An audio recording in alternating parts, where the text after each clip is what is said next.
Vivian Wyatt had spent 5 months watching a door she was not supposed to watch, counting a man she was not supposed to know, building a case against a duke she had never met. And on a Wednesday afternoon in October, standing in a Bond Street milliner's shop with a length of dark green silk ribbon between her fingers, she felt the whole careful architecture of her patience begin to shift. The ribbon cost 4 shillings. She had not bought anything for pleasure in 5 months. She set it down, picked it up again, and tried to remember what it felt like to want something small and harmless. Something that had nothing to do with account ledgers or Thursday deliveries or the man her father had trusted enough to write to before he died. She could not quite remember. The shop smelled of fresh straw and lavender water, and the light through the window was the particular gray of London in autumn. And Vivian Wyatt, 25 years old, daughter of the late Leonard Wyatt, forensic accountant and younger son of Sir Geoffrey Wyatt, Bart, stood in a hat shop on Bond Street holding a ribbon she could not afford and felt, for the first time in 5 months, the weight of how much she had given up to be right. Behind her, a voice spoke. "You must be the woman at number 15. Vivienne turned. Mrs. Delphine Marchand was 30 years old, blonde, and wearing a pelisse that cost more than Vivienne's quarterly rent at 15 Belmore Lane. She was precisely as Vivienne had imagined from 5 months of watching through a window, composed, assured, the practiced confidence of a woman who believed she held the higher card. "I am," Vivienne said. "I have seen you at the window." Delphine tilted her head slightly, the way a woman does when she's performing curiosity rather than feeling it. "You watch the street a great deal." "I enjoy the view." Delphine smiled. "The Duke visits me every Thursday. I suppose you have noticed." Vivian set down the ribbon. 5 months of Thursday tallies. 5 months of watching a solicitor arrive at number 14 with a ledger under his arm and leave 2 hours later with a satisfied expression. 5 months of building a case she believed would indict not just the solicitor, but the Duke himself. The man who had received her father's letter and done nothing, or so she had concluded, in the careful darkness of her rented rooms, with only the evidence for company. "I know," Vivian said. "I chose your address." Delphine's smile faltered. "I beg your pardon?" "I rented number 15 because number 14 is listed in the Duke of Thornfield's estate accounts as a household maintained for his private use. £200 a year, 12 years.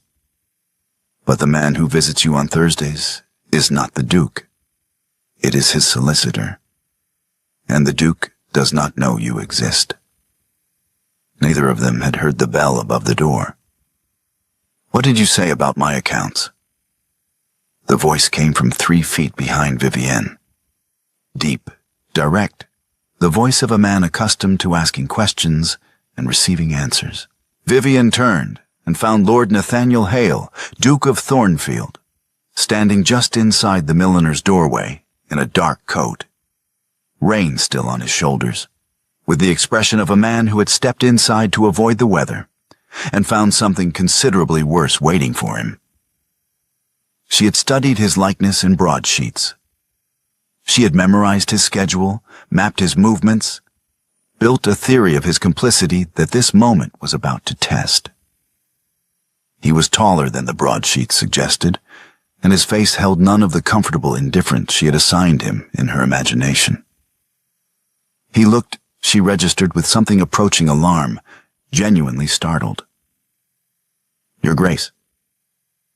She kept her voice level. "Your solicitor has been stealing from you for 12 years. I can prove it. But not here." "Why not here?" "Because I also believed you knew about it. I am no longer certain, and I will not accuse a man I may be wrong about in a hat shop." He looked at her steadily. He looked at her. She looked back. She had spent 5 months learning to read the Thornfield accounts for signs of fabrication, the entry that was too neat, the figure that balanced too precisely, the wine merchant whose receipts never quite matched the delivery schedule. She applied the same attention to his face now, looking for the discrepancy that signals performance, and found only a man who was genuinely trying to understand what had just been said to him. "Then where?" he asked. "When I have finished deciding whether you are guilty or merely negligent, I will tell you." She walked out. The bell rang above the door, a small, clean sound, like a verdict delivered without drama. Nathaniel watched her cross the street toward Belmore Lane through the milliner's window, her back straight, her pace unhurried, carrying her case the way she apparently carried everything.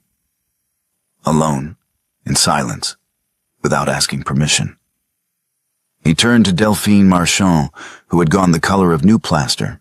"Mrs. Marchand," he said, "who told you I was your patron?" Delphine opened her mouth, closed it. Then, in a voice stripped of all its practiced confidence, Mr. Graves said, "He said you valued discretion, Your Grace. He said you preferred not to meet directly. He handled everything? The house, the allowance, He said the curtains were your preference, the burgundy ones." "I have never chosen a curtain in my life," Nathaniel said. He went directly to 14 Belmore Lane. Delphine admitted him with the stunned compliance of a woman whose understanding of her own life had just been removed from beneath her, like a rug pulled cleanly from a floor. The house was well furnished, better than well, in the manner of someone who had spent money carefully enough to suggest taste without inviting scrutiny. The drawing room held a writing desk Nathaniel recognized as Sheraton. A set of wine glasses he was fairly certain came from a merchant in Southwark, and curtains that were, in fact, burgundy. On the side table near the window, a delivery schedule written in a hand Nathaniel had seen on 30 years of quarterly reports. Graves's handwriting, neat, precise, the handwriting of a man who trusted his own authority. Thursday, wine, half case. Thursday, coal, 2 scuttles. Thursday, Mrs. Marchand's allowance, £4. Every Thursday, for 5 years, according to the dates on the schedule. Nathaniel stood in the drawing room of a house he had never entered, reading a schedule written by men he had trusted completely, and felt something shift in his understanding of his own household that he suspected would not shift back. He had never been in this house. He had never met this woman. He had never chosen these curtains. He crossed to number 15 and knocked. A pause. Then, from the other side of the closed door, a woman's voice, calm, deliberate, the voice of someone who had made a considered decision not to open it. "Your Grace." "Miss Wyatt, I have just read the delivery schedule at number 14. I would like to hear what you know." "I'm certain you would," Vivian said through the door. "Did you receive a letter from Leonard Wyatt?" Nathaniel paused. "I don't recognize the name." "That is either a lie or the beginning of an answer," she said, "and I cannot yet tell which. So I will not open the door. I am a duke standing in a public street. You are also a man who may have received my father's letter and chosen to do nothing about it. If that is the case, I would prefer to have this door between us while I decide what to do next." A carter rolled past on the cobblestones, his horse's hooves loud in the quiet of the lane. The man glanced at Nathaniel with the mild curiosity of someone who has seen stranger things than a duke standing on a doorstep in October, and continued on his way. Nathaniel remained where he was. "Your father wrote to me?" 6 weeks before he died. He had identified 4 phantom expenses in Mr. Graves's management of the Thornfield estate. He wrote to you because he believed a man of your position would act on the information. The letter never produced a response. "My father died. I concluded that either the letter did not arrive, or you received it and chose the more convenient course. And which did you conclude? The silence on the other side of the door had a particular quality. The silence of someone choosing words with care, the way a person chooses which document to present first in a disputed case. I concluded, Vivian said at last, that powerful men tend to protect their own arrangements. That a letter from a forensic accountant who was not a gentleman, not a member of the bar, not a person of consequence, would be easier to discard than to act upon. I built my case on that conclusion. I am not yet certain I was wrong. You were, he said. You would say that regardless. He stood in the street for a long moment. The October light was failing, and the lamplighter had not yet come. Number 14 sat across the lane with its burgundy curtains and its 5 years of invented Thursdays. And number 15 sat with its closed door and its occupant, who had chosen this address with the precision of a woman who trusted nothing she had not verified herself. I will find another way to prove it, he said finally. I expect you will, Vivienne said through the door. Good evening, Your Grace. He walked away. She did not open the door. She went to her desk, opened the observation log to Thursday's page, and wrote the day's entry in a hand that did not tremble, because she had decided it would not. The following morning, Nathaniel summoned Graves to the Thornfield estate office and asked him, directly and without preamble, about 14 Belmore Lane. Graves was 60 years old, meticulous, and had managed the Thornfield accounts since Nathaniel's father was alive. He received the question with the composure of a man who had prepared for it. A private arrangement, Your Grace, Graves said. Established by your late father. A widow in reduced circumstances. Your father felt a responsibility. He asked me to handle it quietly, as he did not wish to distress your mother. My father died 8 years ago, Nathaniel said. The schedule at number 14 is dated 5 years back. Your father established it 10 years prior. The current schedule reflects a reorganization of the arrangement after his passing. I continued it as I believed he would have wished. Graves set his hands flat on the desk, the gesture of a man presenting his own steadiness as evidence. I apologize that I did not bring it to your attention directly. I judged it a matter of discretion. The lie was smooth. It was the smoothness that made it effective. 30 years of institutional authority, every magistrate and banker in the county prepared to believe him, and nothing in the accounts to disprove it without the letter that had never arrived. Nathaniel returned to number 15 that afternoon, and this time Vivian opened the door. The rooms were not what he had expected. He had imagined something provisional, a temporary lodging arranged in haste, the rooms of a woman who had not planned to stay. Instead, the front room held a desk positioned precisely at the window that faced number 14, a chair worn at the arms from sustained use. And on the wall beside the window, 5 months of observation in Vivian's careful hand. Thursday tallies, delivery logs, a column of figures she had mapped against the Thornfield accounts, with annotations in a smaller script that required him to lean close to read. Sit, she said, or stand. But if you're going to read it, read all of it. He read all of it. It took 40 minutes. She made no commentary while he read, and he asked no questions until he had finished. You built this against Graves, he said. I built it against Graves and against you, she said. I was not certain where one crime ended and the other began. The phantom expenses are in your accounts. Someone authorized them. I did not know whether that someone was Graves acting alone or Graves acting with your knowledge. And now? Now I have less certainty about you than I had yesterday morning, which is not the same as being certain you are innocent." She sat across the desk from him, her hands folded on the observation log. "Graves told you it was your father's arrangement."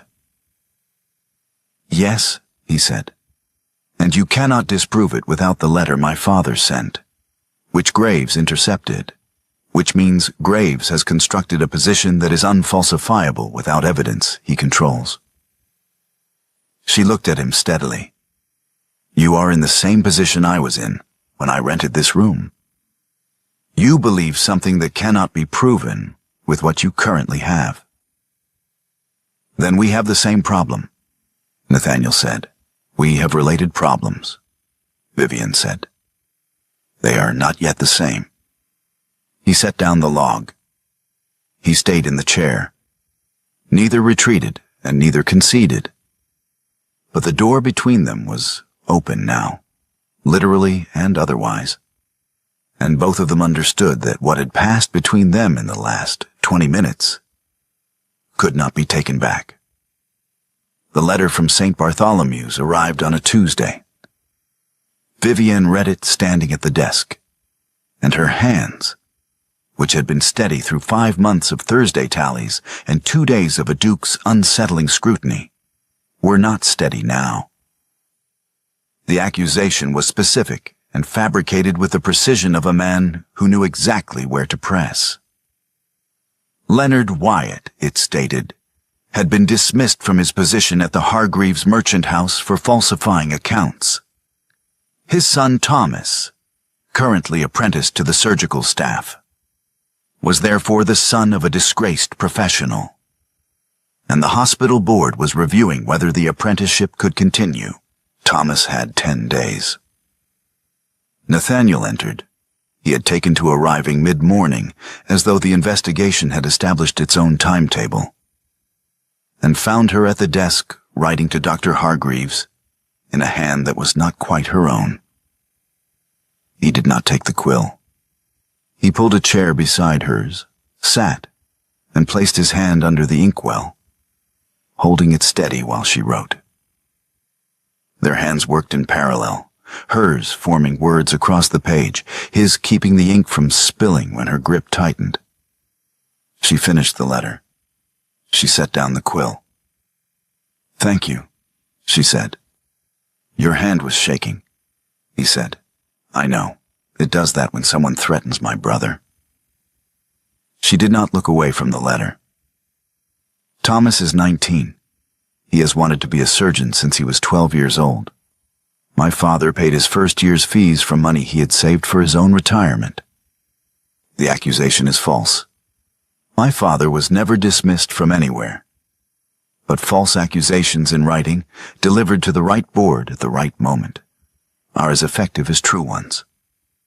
"Graves," Nathaniel said. "Graves found out who I am. Probably through Mrs. Marchand's maid.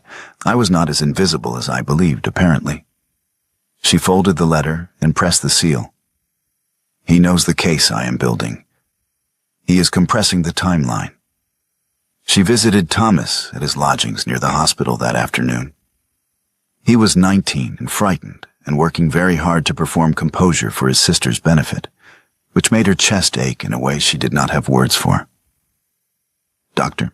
Hargreaves met her in the corridor outside Thomas's room and told her quietly that the sealed evidence packet Leonard had prepared, the original documentation of the 4 phantom expenses assembled before his death, was still in Hargreaves's possession, held against the day someone would have the standing to use it. "Your father was the most honest man I knew," Dr. Hargreaves said. "He believed the evidence would speak for itself. Find the power he could not." That night, Vivian and Nathaniel worked through the Thornfield accounts at his estate office until the candles were down to their last inch. She had brought her father's magnifying glass and used it on the entries she had flagged in her own logs, cross-referencing against the originals Nathaniel pulled from the estate files. "Here," she said, placing her finger on a column.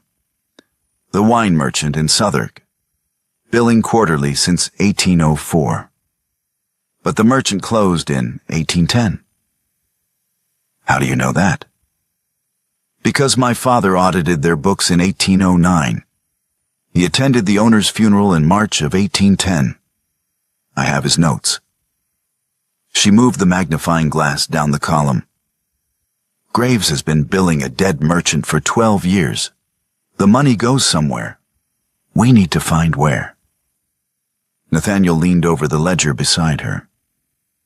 What else? The parish school donation, £5 annually, listed as charitable giving for the Thornfield estate. I spoke to the vicar at St. Anne's 3 weeks ago. He has never received a donation from the Thornfield estate. Graves attends that church. They looked at each other across the ledger. Vivienne set down the magnifying glass. What if I am wrong about some of it? She said. What if grief is making patterns where there are none? If I want this to be true because it would mean my father was right, and I am finding evidence to support what I already believe, rather than following the evidence to wherever it leads? Nathaniel was quiet for a moment. You have been counting for 3 hours, he said. I have watched you work. You go back, you check. When a figure does not confirm your expectation, you write a question mark, not a conclusion. That is not what grief looks like. Everyone makes errors. Then teach me to check your work, he said. If the pattern is real, it will survive a second set of eyes. If it is not, we will find out together rather than alone. She looked at him across the candlelit ledger and felt something in her careful, evidence-built understanding of this man develop a quality she had not anticipated. She picked up the magnifying glass and handed it to him and began to explain. She reached across the desk the following night to point at the parish school entry, and her sleeve brushed his hand. She pulled back, instinct. The reflex of a woman who had been working in isolation for so long that proximity itself felt like a variable she had not accounted for. Then she placed her finger back on the entry. Deliberately. Her wrist came to rest against his forearm, and she left it there. Here, she said. The £5 donation. Dated the 3rd of every November. The vicar told me he has never received it. The money does not go to the parish. It goes into the same account as the wine merchant billings, a holding account at a bank in Cheapside that Graves controls directly. Nathaniel looked at the entry. He did not move his arm. She could feel his pulse at the inside of his wrist. Steady, slower than hers. The pulse of a man who was paying attention rather than performing calm. She finished the explanation and removed her hand. Neither of them mentioned it. Graves arrived at the estate office the following morning without being summoned. He was wearing his professional composure like a second coat, and he addressed Nathaniel without looking at Vivienne. Your Grace, I feel it is my duty to inform you of certain facts regarding Miss Wyatt's activities.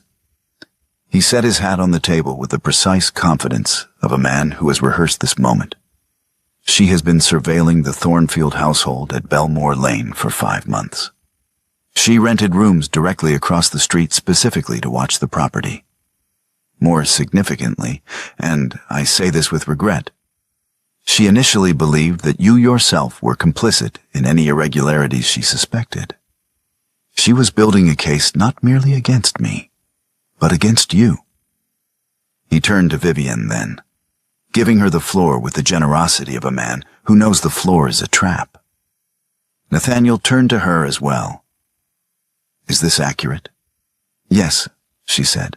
She did not qualify it or soften it. I believed you were part of the fraud until 12 days ago.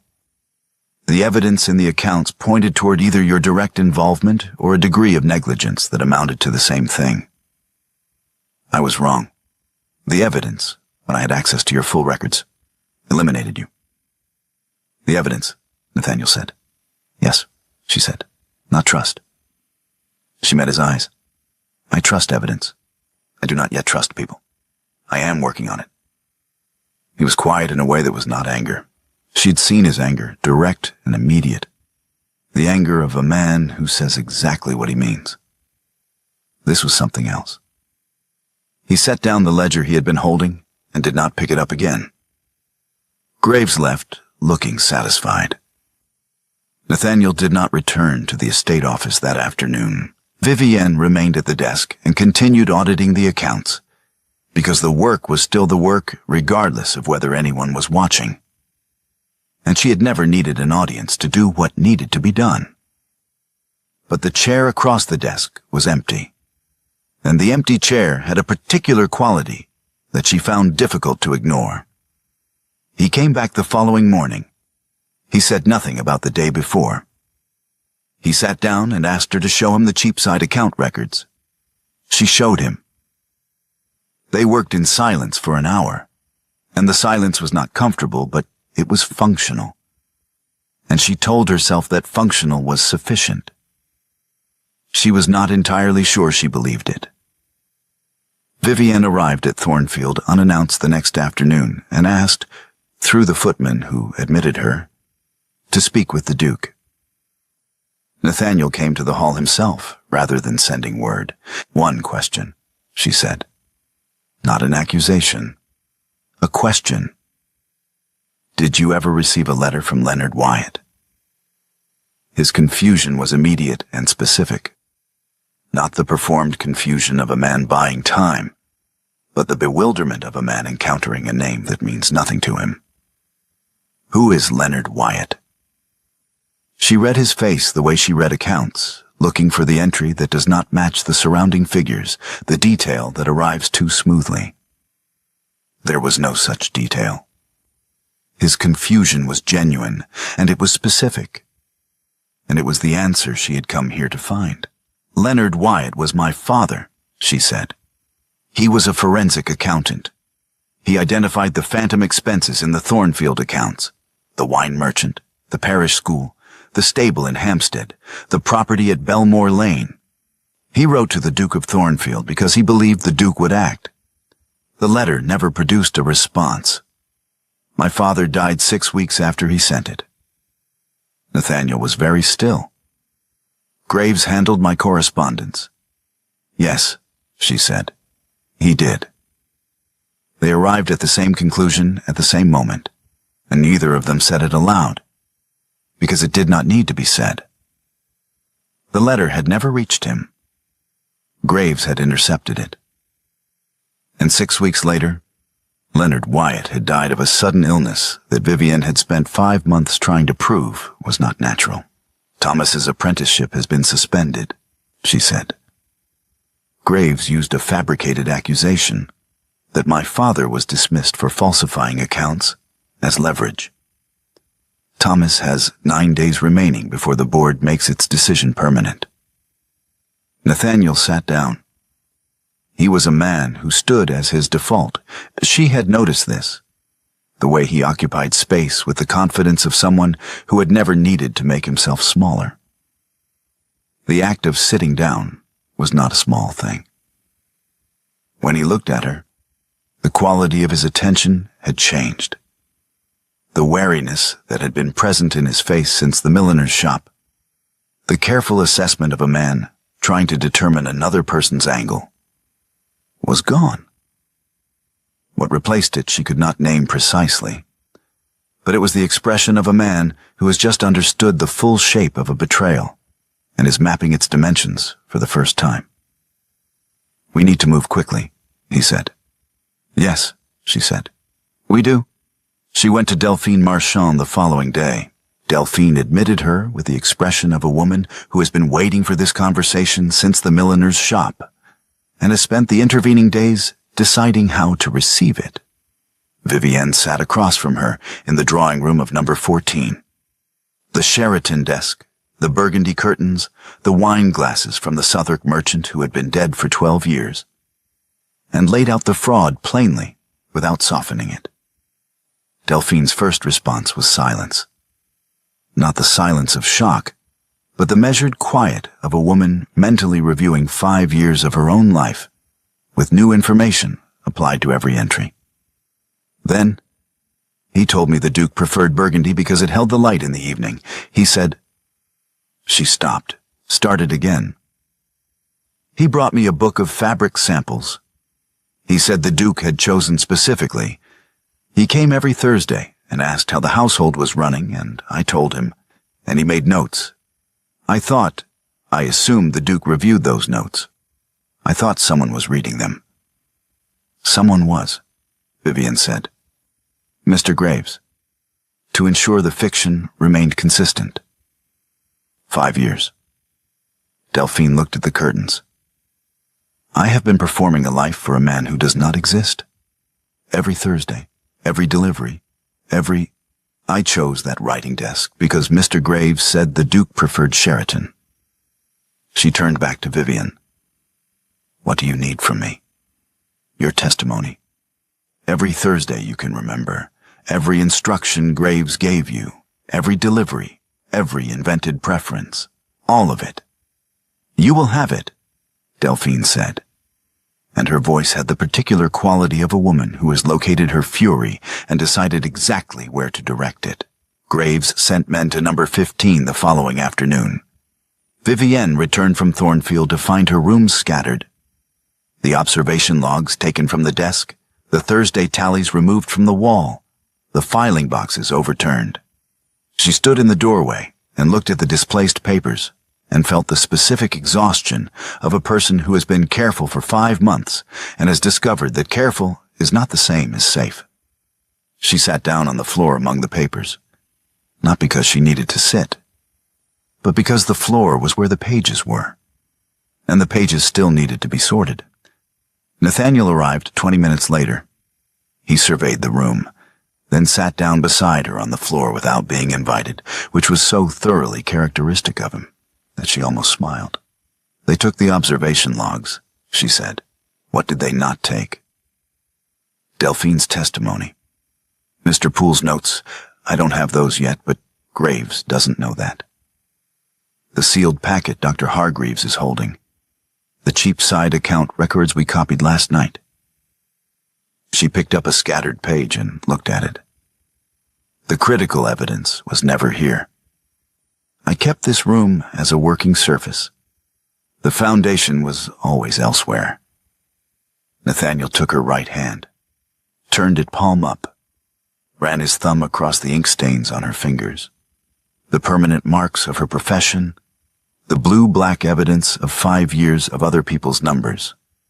"Graves would not send men to ransack the rooms of a woman who is wrong," he said. "He ransacks the rooms of a woman who is right and who frightens him." She closed her fingers around his thumb, held on. 1 minute, perhaps slightly longer. Then she released his hand, picked up the page she had been holding, and returned to sorting. He stayed on the floor beside her, and when she handed him a stack of papers to organize by date, he took them without comment and began. That same evening, Mr. Poole arrived. He was the Thornfield estate steward, a quiet man of 50 who had managed the grounds and the tenant accounts with the invisible competence of someone who has never needed recognition to do his work well. He set a leather folder on the table without preamble. 7 years, he said. I noticed the discrepancies 7 years ago. Small things, a delivery that did not match the invoice, a payment to a supplier I could not locate. I wrote them down, not for anyone, for my conscience. He looked at Nathaniel. I did not bring them forward because Mr. Graves has managed this estate since before you were born, Your Grace, and I am a steward. I did not believe anyone would take my word against his. He looked at Vivienne. I am bringing them forward now. Nathaniel opened the folder and read in silence. 7 years of a steward's private accounting, written in the careful hand of a man who had been waiting, without knowing he was waiting, for exactly this moment. Thursday evening. The drawing room of 14 Belmore Lane held 4 people, and the accumulated evidence of 12 years of fraud. Vivienne at the desk, Nathaniel standing by the window, Delphine seated near the fireplace with her hands folded in her lap and 5 years of Thursday testimony ready in her memory. And Poole in the corner with his leather folder on his knees. The key turned in the front door at 7:30, precisely on schedule. Graves entered, saw the room, and stopped. He scanned them, 1, 2, 3, 4, and his composure held. 30 years of institutional authority do not collapse at the sight of 4 people in a drawing room. He set his hat on the hall table, the way he always did, and moved into the room. Your Grace. He addressed Nathaniel directly, managing to make the greeting sound like a question about jurisdiction. Whatever has prompted this meeting, I am certain it can be resolved through proper channels. Sit down, Mr. Graves, Nathaniel said. Graves did not sit. He turned to Vivienne instead, and his eyes moved across the room with the calculation of a man identifying his most useful weapon. Your Grace, I feel compelled to point out. This woman surveilled your household for 5 months while believing you personally were complicit in fraud. She rented those rooms to gather evidence against you. Is this the person you have chosen to trust with your accounts? Nathaniel was quiet for a beat. The room held that quiet the way a drawn breath holds. Delphine's hands tightened slightly in her lap. Poole did not move, and Vivienne watched Nathaniel's face and waited. She was wrong about me, Nathaniel said. She was right about everything else. He turned to Delphine. Mrs. Marchand. Delphine stood. She was not the composed, practiced woman from the milliner's shop. She was something steadier than that, a woman who has located the precise center of her own anger and is speaking from it. Mr. Graves visited this house every Thursday for 5 years, she said. He told me I was kept by a gentleman who valued discretion and preferred not to meet directly. He selected these curtains. He brought me fabric samples and told me the Duke had chosen specifically. He invented a man's preferences, his taste in wine, his preferred hours, his supposed fondness for this particular street. And I performed that man's household for 5 years without once questioning whether the man existed. She looked at Graves with an expression that required no narration. The Duke of Thornfield has never been in this house. I have been living in a fiction Mr. Graves constructed. I would like to tell the magistrate about every Thursday I can remember, beginning with the first.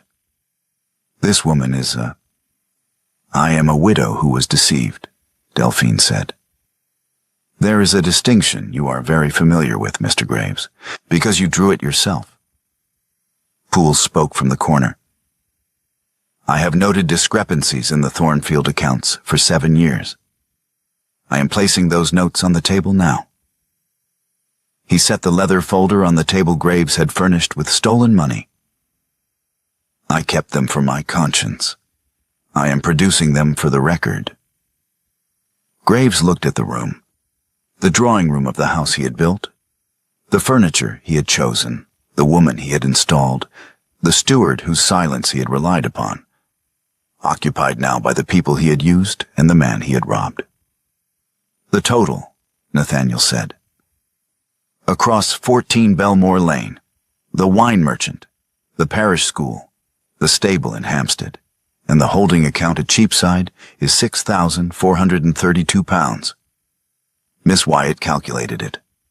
My father's estate steward confirmed it.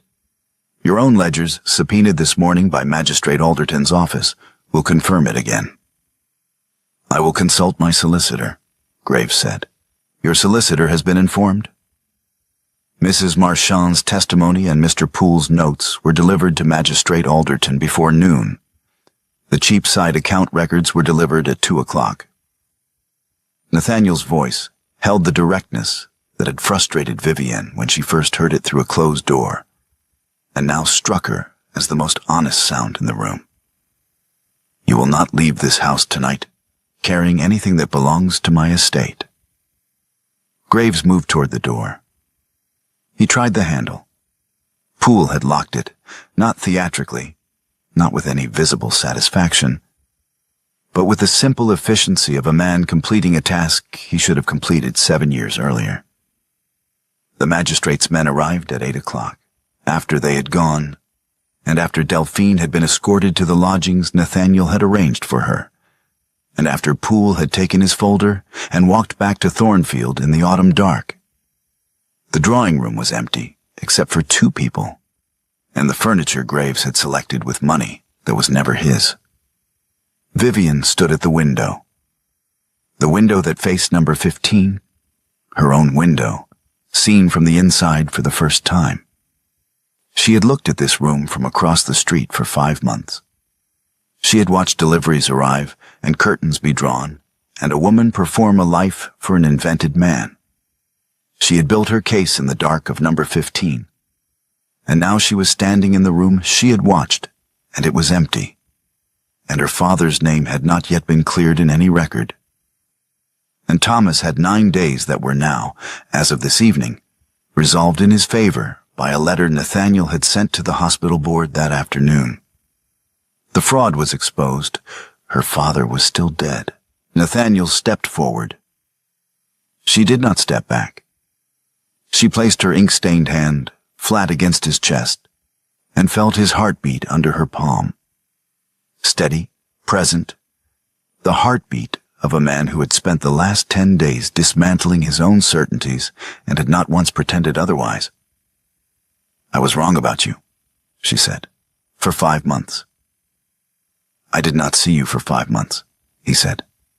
"We are not even." "No," she said, "but we are starting." She kissed him, not slowly, not tentatively, but with the decision of a woman who has examined the evidence from every angle and reached a conclusion she is prepared to act upon. When they parted, the drawing room held the silence of a house that had finally been told the truth, and outside the window, number 15 sat dark and empty, its purpose complete. 1 week later, Vivian was packing the last of her father's papers when Nathaniel knocked at the front door of number 15. She admitted him herself. The room was nearly empty. The desk cleared, the observation window bare. The Thursday tallies gone from the wall. The chair worn at the arms from 5 months of sustained watching sat beside the window for the last time. "You are leaving," he said. The address served its purpose. She folded a sheaf of her father's notes and set them in the box. "Thomas's apprenticeship is restored. Your letter to the hospital board arrived on Monday. He sent me a note that contained 3 different spellings of the word gratitude, which is how I know he wrote it himself and did not ask anyone to help. Where will you go?" "Thomas's lodgings until I find new accounts to audit. There is always work for someone who knows how to read a discrepancy." She picked up the last folder. "Merchant houses, primarily. The work is less dramatic than this." "I have accounts that need rebuilding," Nathaniel said, "which is different work from auditing. Different work requires different qualifications." "The qualification I require," he said, "is someone who will tell me when the figures are wrong and not adjust them to suit my preferences. In 30 years of employing people, I have not found that person. You found it in the first hour." She held the folder and did not immediately answer. "I spent 5 months believing the worst of you. That is not a foundation for employment." "It is a foundation for honesty," he said. "You told me the worst thing you thought of me before you knew whether I was innocent. No one who has ever worked for my family managed that. They told me what I wished to hear and adjusted the rest accordingly." He looked at the empty desk, the bare wall, the window that faced number 14. "I am not asking you to pretend the last 5 months did not happen. I am asking you to stay long enough to be right about me, not about the man you assumed I was, but about the man you have been working beside for the past 10 days. She set the folder in the box, She looked at the 12 feet of cobblestone between number 14 and number 15. The gap she had built her entire investigation across, the distance between a crime and its exposure, the space that had held 5 months of patience, and one very significant error about a man who would have acted if the letter had arrived. "I will review your accounts," she said. "I will not pretend to certainty I do not have." "I would not believe you if you did," he said. Autumn settled over the Thornfield estate like a considered decision. Vivienne's desk stood beside the window of the estate office, positioned for the morning light, her father's magnifying glass on the blotter where she could reach it without looking. The accounts were in better order than they had been in 12 years, not perfect, because the damage Graves had done was real, and the repair was slow, and honest work does not pretend otherwise. But better. Measurably, provably better. Thomas came for Sunday dinner and filled the dining room with the particular energy of a young man whose confidence is returning to him after a fright. Louder than necessary, more cheerful than the situation strictly required, and completely himself in a way that made Vivienne set down her fork and simply watch him for a moment. Nathaniel entered the estate office on a Tuesday afternoon in November and told her the magistrate had confirmed Graves's hearing date. "They want your testimony," he said. "They will have it." She set down the quill. "My father's name will be cleared in the record." "Yes," he said. She was quiet. The afternoon light came through the window at the angle it took in November, lower and more direct than autumn, and her father's magnifying glass caught it and threw a small circle of brightness onto the blotter. "He will not hear it," she said. "No," he said. "That is the part that does not resolve. The fraud is exposed. Thomas is safe. The accounts are being rebuilt. But my father is still dead, and no verdict changes that. And I knew when I rented number 15 that it would be true at the end." She looked at the circle of light on the blotter. "I chose this address because I thought if I could prove what he found, it would be enough. It is not enough. But it is what I have. And it is more than he had when he sent the letter." Nathaniel sat on the edge of her desk. She did not tell him to move. "Thursday," he said. She looked up from the magnifying glass. "What about Thursday?" "Graves visited Belmore Lane on Thursdays. I would like the word to mean something else. There is an inn at Wrenbury, the Lamb, on the Market Square. Neutral territory. Neither your address nor mine.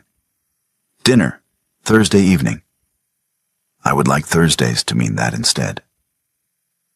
"You want to replace a word?" she said. "I want to replace what the word holds," he said. "At the moment, it holds 5 years of Graves' invented Thursdays, and 5 months of your observation logs, and 1 Wednesday afternoon in a milliner's shop. I would prefer it to hold something that belongs to us, rather than to him." She picked up the magnifying glass.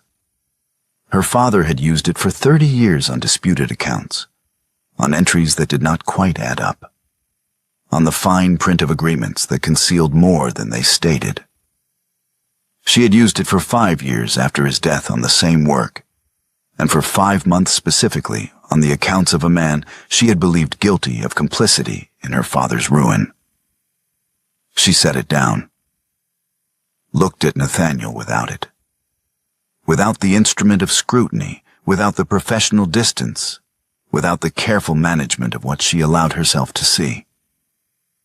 "Thursday," she said. The estate office held the ordinary sounds of an honest household going about its work outside the window. Pool's boots on the gravel path, a gate closing somewhere near the stables, a voice calling across the yard about feed for the evening. The accounts were open on the desk. The magnifying glass rested on the blotter. The circle of November light moved slowly as the clouds moved, crossing the page she had been working on, illuminating nothing in particular and everything that was there. She returned to the accounts. He stayed on the edge of her desk. Neither spoke. The silence between them was not the silence of strategy or caution, or the careful management of what one person allows another to know. It was the first silence she had permitted herself in 5 years that was not being used for anything at all. And she found, to her considerable surprise, that she had no desire to fill it. Outside, the Thornfield grounds made their ordinary, honest sounds. And the afternoon continued, and Thursday was still 4 days away.